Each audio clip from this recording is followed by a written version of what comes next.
Hello, this is Randy, and I'm bringing you another gem of the week. I've noticed that recently in the chat rooms, people were really hot purchasing coral. So our gem of the week is coral. I happen to have two big old tubs of the stuff, so I thought it would be an excellent item to go over. So coral is one of the oldest materials used by humans to adorn themselves. It is a living marine invertebrate. It's basically a tiny marine polyp, and it grows in colonies. It usually grows 50 meters or more underwater. Now, I don't know what a meter is. I think a meter is about 3 feet, so that'd be like 100 up to 130 feet. It is considered endangered, and its harvest is regulated. Mediterranean coral was used for thousands of years. Okay. Precious coral is what is used in jewelry. Two specific types of the precious coral is the angel skin and the orange South China Sea coral. Now, several countries have already halted harvest of coral, and that includes wild harvest as well as farmed coral. Sri Lanka and Indonesia have banned coral mining completely.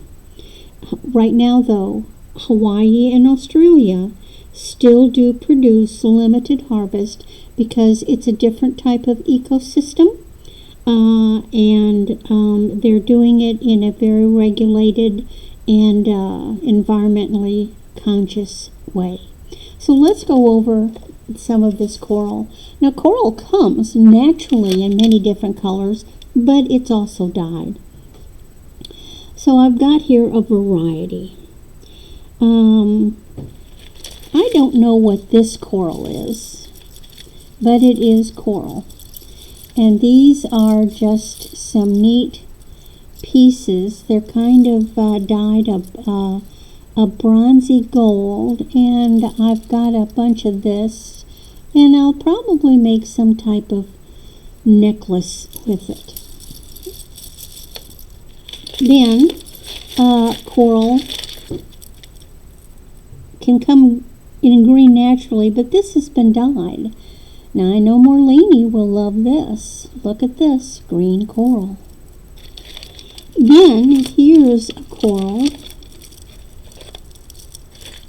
that is a combination of white and natural.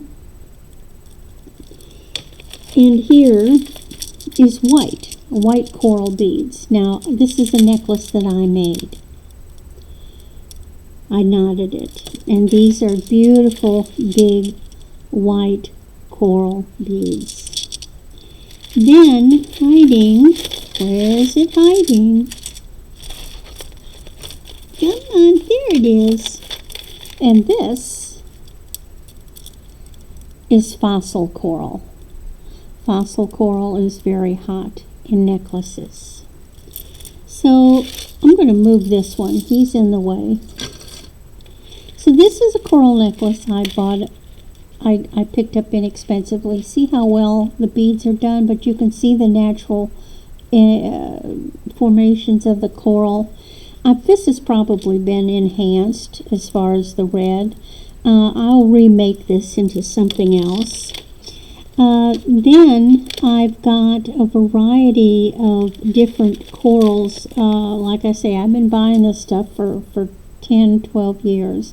Here is some very light pink coral beads, and they're in the, I've got several sizes. So this one's a little more coral color.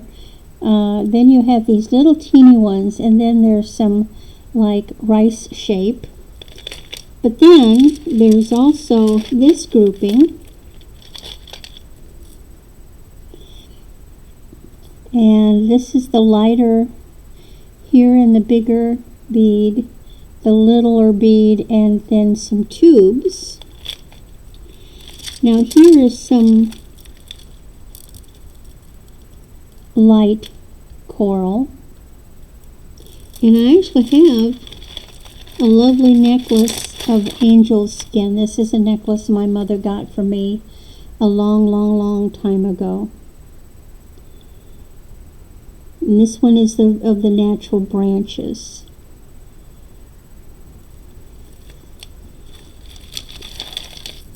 It's also sold in nugget. This is actually a big, long, continuous strand necklace.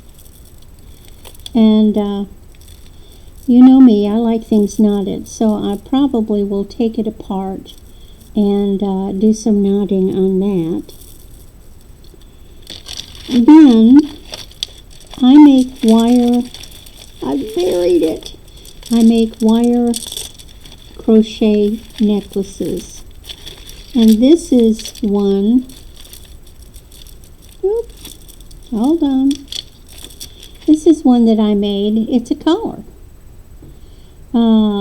You can see, and you see I've got copper, and I just took these little nuggets, these refined nuggets, and I crocheted them into this collar shape, and then I put it on a red little neck collar.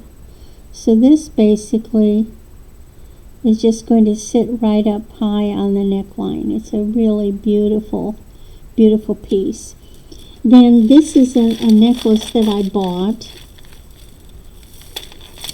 a ways back. Whoops, and it just came apart. Whoopie doopie. That's okay, I can fix it. Too much weight on it. And this is red coral with turquoise beads in it. I probably got it to take it apart anyway. So it's real simple. It's just it just came undone. There's a little string, and it just came undone here. I can glue that back. That's not a problem. I can fix that. Then I have a project that I'm working on. So I've got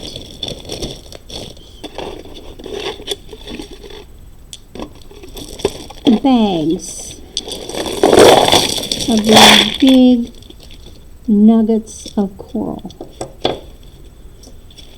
And this is big branch coral. You see where they've taken it and cut it? Some are a little smaller. And of course I can make necklaces out of this, but I also took some pieces and cleaned them off and put a little coating on them. And I was thinking about stringing them with a black bugle bead. So in other words, coral can be heavy. So what I was going to do is string them so I have like their stations, create coral stations. See the difference between the coral piece that I have actually put a sealant, a coating on, and this as is. So that's a project that I'm working on. Then there's a beautiful piece that I wanted to share. As you know, my Etsy shop is where I'm selling jewelry I've made as well as jewelry that was my mother's. And one of the items that my mother had is this beautiful double strand vintage. This is the red Italian coral, and it had little plastic beads.